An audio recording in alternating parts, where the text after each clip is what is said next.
Bonjour et bienvenue à cette nouvelle vidéo consacrée à l'analyse technique. Aujourd'hui, nous allons étudier ensemble les figures de continuation en forme de triangle ascendant.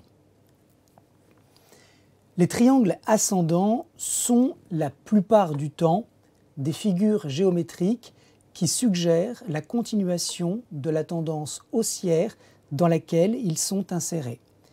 Ils signalent un ralentissement momentané du momentum avant la reprise de la tendance et ils se caractérisent par une ligne de résistance horizontale que vous voyez ici et qui est testée à plusieurs reprises et une ligne de support ascendant que vous voyez ici.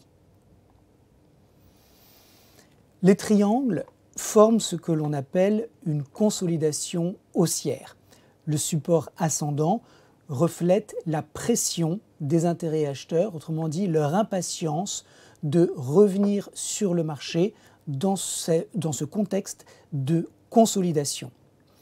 Les volumes ont tendance à diminuer à l'intérieur du triangle ascendant et il est préférable, mais pas absolument nécessaire, que nous assistions à une augmentation des volumes lorsque les cours sortent de la figure par le haut et franchissent donc la ligne de résistance. C'est la clôture au-dessus de la résistance qui va valider le déclenchement de la figure et la reprise potentielle de la tendance haussière. Une fois les cours sortis du triangle ascendant, un pullback est possible sur l'ancienne résistance qui est devenue un nouveau support. Vous voyez ici ce pullback qui suit le franchissement de la ligne de résistance qui valide donc la figure, la continuation haussière, le repli, le test de la figure par le haut avec cette résistance qui devient support et la reprise de la tendance positive.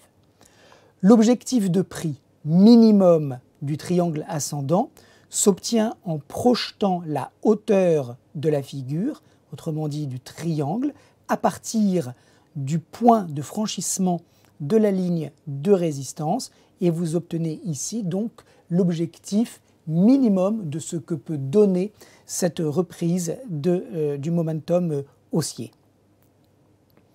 On va regarder ensemble maintenant quelques exemples de triangles ascendants sur des marchés réels. Ici, on voit par exemple le titre Sodexo en données hebdomadaires, une tendance haussière, un très net repli, une reprise de la tendance avec, vous le voyez sur ce niveau de résistance à 95 €, une consolidation qui se met en place et l'impatience des acheteurs qui payent à chaque fois un petit peu plus haut et qui permettent donc la formation de ce support ascendant. Le franchissement ici de la ligne de résistance donne le signal de la reprise de la hausse, valide la figure en triangle ascendant, nouveau pullback que vous voyez donc tester l'ancienne résistance qui est support et reprise du mouvement.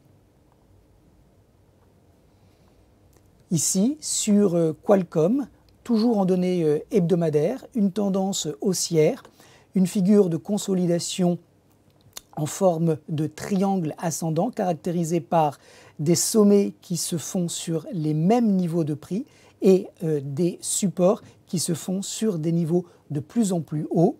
Validation du triangle ascendant sur le franchissement ici de la ligne de résistance et nous projetons la hauteur du triangle à partir de l'ancienne résistance qui devient maintenant support et nous avons le target qui est atteint sur Qualcomm.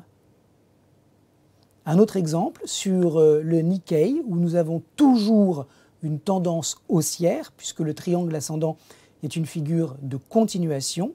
Nous avons ici la résistance qui se forme autour des 16 000 points, un premier support au mois de mai suivi de supports qui sont ascendants qui reflètent l'intérêt des acheteurs à participer au mouvement haussier. Validation du triangle ascendant sur le franchissement de la résistance, de surcroît par un breakaway gap, nous avons un repli sur la borne haute de ce gap et une continuation de la tendance avec, vous le voyez, par la projection de la hauteur du triangle, un target qui a été dépassé. Sur le Russell 2000, un autre exemple de triangle ascendant dans une tendance haussière avec sur le franchissement de la ligne de résistance la continuation de la tendance qui s'était interrompue momentanément, vous le voyez ici, avant de reprendre son cours. Et là encore, le target du triangle ascendant a été largement dépassé. On va terminer cette rapide présentation de cette figure de continuation en forme de triangle ascendant avec le Bund qui, dans un contexte haussier, a consolidé avec un support ascendant et une ligne de résistance horizontale. Les cours sont sortis du triangle ascendant. Là, vous voyez que derrière, nous n'avons pas une reprise immédiate de la tendance haussière. On a de nouveau un contexte de consolidation qui peut se résoudre par une reprise de la tendance. Je vous remercie à tous de votre intérêt pour ces vidéos consacrées à l'analyse technique et je vous dis à très bientôt.